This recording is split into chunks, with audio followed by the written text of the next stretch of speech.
సాయం చేస్తే తప్పేంటంటాడు. సాయమేమి కాదోయ్, చేయకుండా జరిగి నడుముకి పైనే ఆడిస్తాడు.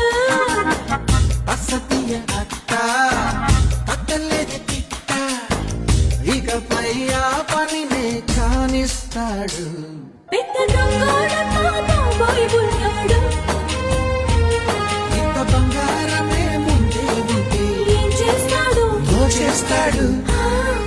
మీసాలోడు వీడు చూడైనోడు నీవైతే వస్తున్నాడు. కళ్ళల్లో కసి